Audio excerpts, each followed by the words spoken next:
I was visiting with a friend of mine last weekend, and she is actually a yoga teacher.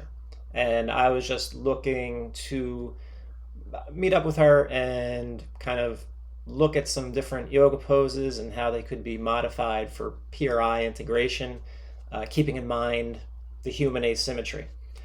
But one thing that came up was this cow pose where you are, if this is the spine, so this is the front of the body, you kind of get into this hands and knees position, and then you bring your pelvis forward and you kind of arch your back and you breathe. And so that would be the cow pose, and then the opposite would be the camel, where you reverse the position. No, the cat, sorry. You're in the cow pose with the body kind of in extension, and then you go into the cat pose where you go into flexion and you finish there. The interesting part is that you inhale in this particular pose, you inhale in the cow pose and exhale in the cat pose. Now, when you're inhaling in the cow pose, you're in a state of extension, which means your lower back is arched. Like really, your whole back is arched. Pelvis is tipped forward. So you're kind of putting yourself, from a PRI perspective, into a PEC position. Both sides of the pelvis are rotated forward and down. Both sides of the rib cage are elevated, and your spine is extended. It's arched. You're breathing in this position. Now that's part of the yoga pose. You inhale in that position in a state of extension. And then you reverse it and you go into a state of flexion, and at that point you exhale and get your air out. Now there's a lot of PRI techniques that have you in that state of flexion, in that all fours, hands and knees position, and you're breathing into your back to try to expand this rib cage up towards the ceiling so you can get a spine that is stuck in extension. So people are living like this, and then they go down into this pose perhaps and inhale, and it just kind of keeps them in that position. So PRI techniques will often reverse it. So look at how close these ribs are in the back. We need to open those up. We want to get out of that. See how restricted those ribs are as they pinch together? You cannot, in this position, your scapulas do not have a solid foundation to sit upon.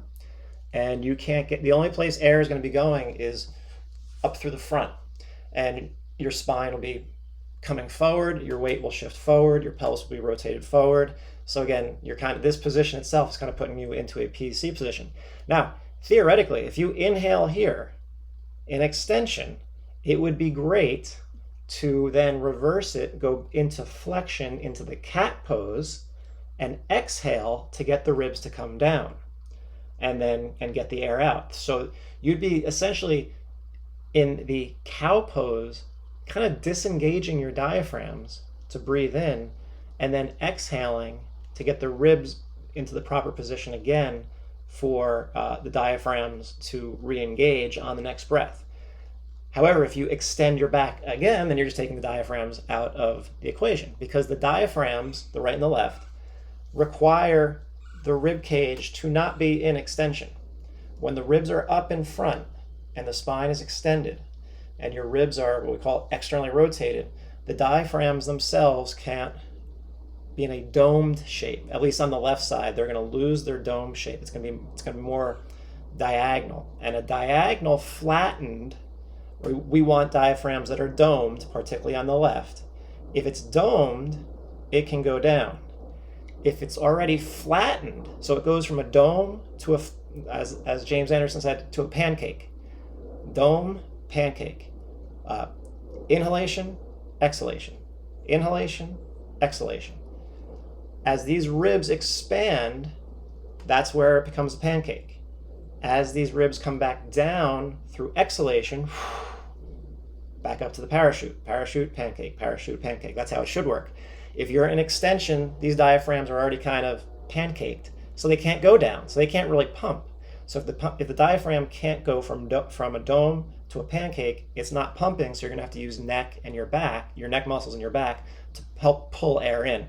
So I'm going to show you a video of my friend doing this, and you're going to see what happens as she does this, so first I'm going to show that she is neutral at this point. Her pelvis, her left hip her left leg can adduct, it can go down, which means her pelvis is in a neutral state. And then you'll see her right shoulder does internally rotate. All right, so those are the only two tests I'm doing because otherwise it would take too long. So you'll see. I'm going to play it now. Her left leg does adduct, so her pelvis is neutral. Then I'm going to check her shoulder internal rotation. And she has internal rotation. So we know her diaphragms right now have the ability to go from parachute to pancake, parachute to pancake. She's got good pelvis and rib cage position. She's going into the cow position. She inhaled, and now she's exhaling in the cat position. She's inhaling in the cow position, exhaling in the cat position. Now I'm going to recheck her.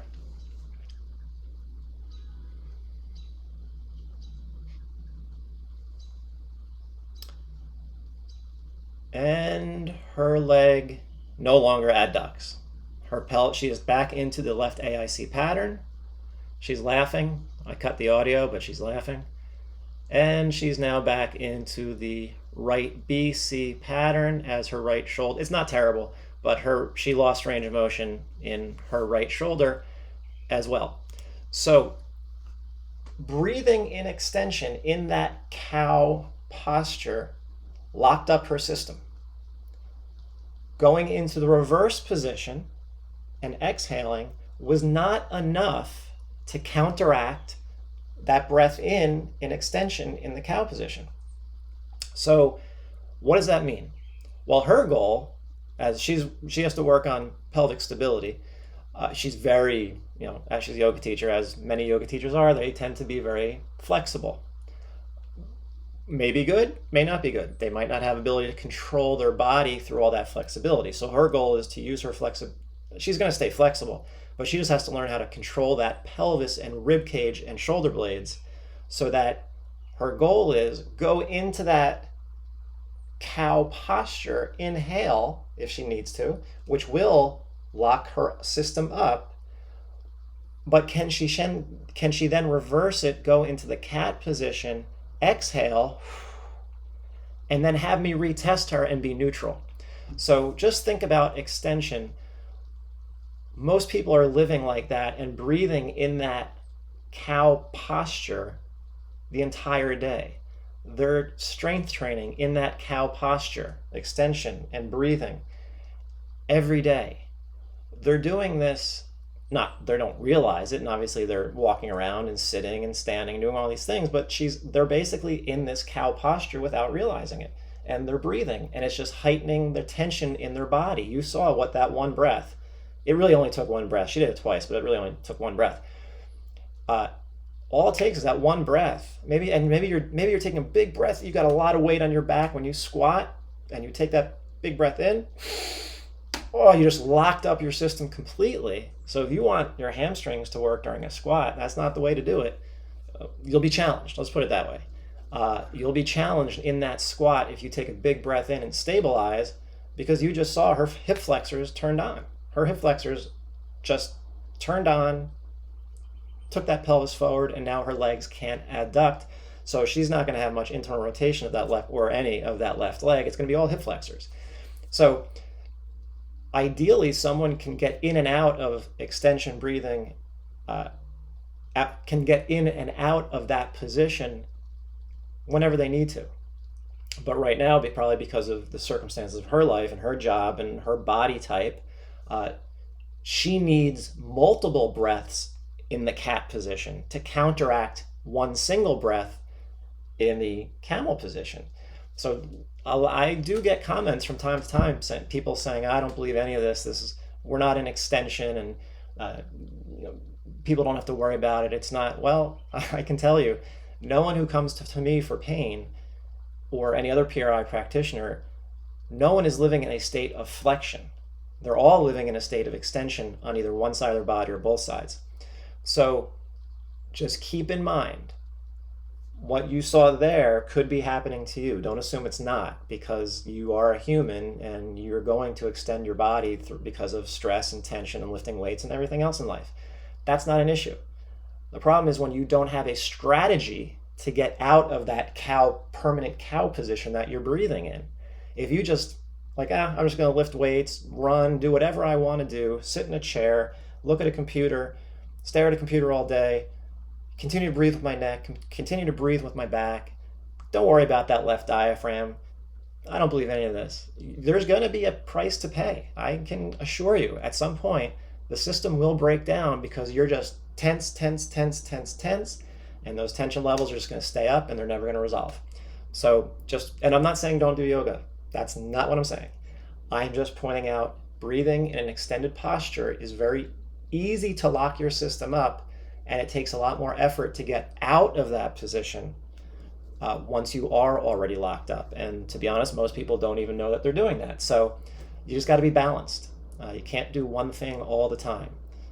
PRI programs exist to counteract that effect and the destabilizing effects of that cow breathing mechanism that put her body into a state of tension and turned her patterns on. So hopefully you can make use of this video somehow. If you liked it, please share, comment, like, subscribe, whatever, and have a great day.